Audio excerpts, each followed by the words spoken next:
मोहतरम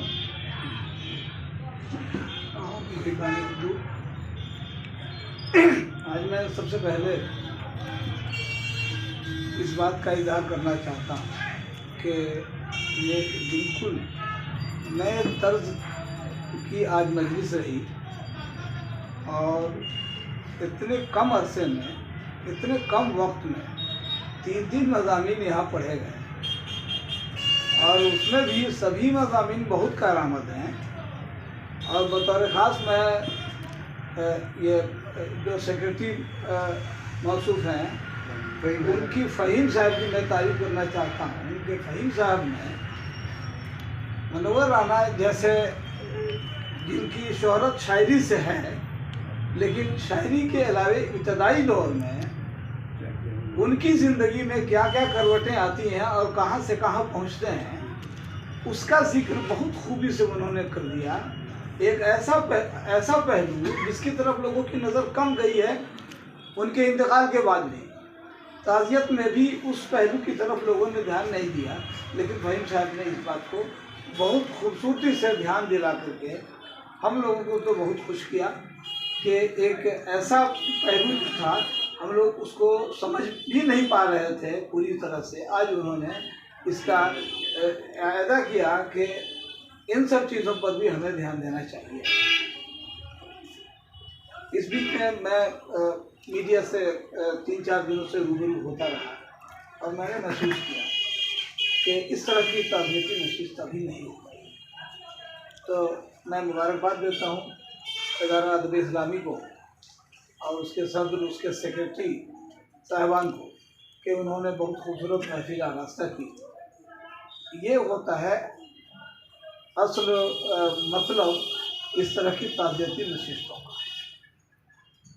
मैं खुद महसूस कर रहा था आज की महफिल से पहले भी कि जिस तरह से मनोवर राना साहब का इंतकाल होता है, और ये एक वाकई बैनुल-अक़वामी शायर तो बहुत लोग कहते हैं, लेकिन वाक़ईतन बैनुल-अक़वामी शायर जिसको कहते हैं वो मनोवर राना था।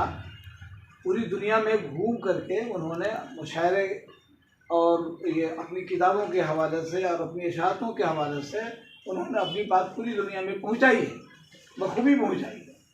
और वाक़ईतन पूरी दुनिया में जितनी शोहरत और जितनी हर दिल अजीज़ शख्सियत इनकी रही है वो बहुत कम लोगों के हिस्से में आई।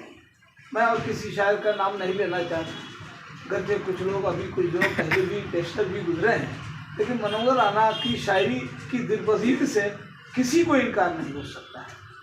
और वाक़ईतन ये बैनुल-अक़वामी किस्म का शायर था। उसकी कई वजूहात हैं। 2-3 चीज़ों पर मुख्तसरन मैं आपका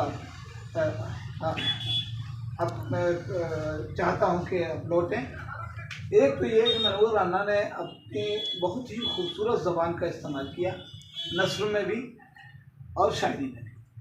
नस्र में जितनी सलासत उनकी है उसकी वजह है उनकी खूबसूरत और आसान ज़ुबान, और वही खूबसूरती आसान ज़ुबान की जो खूबसूरती है वही उनकी शायरी में दर आई है, और इस वजह से ज़्यादा काबिल कबूल है पूरी दुनिया के अवाम के सामने।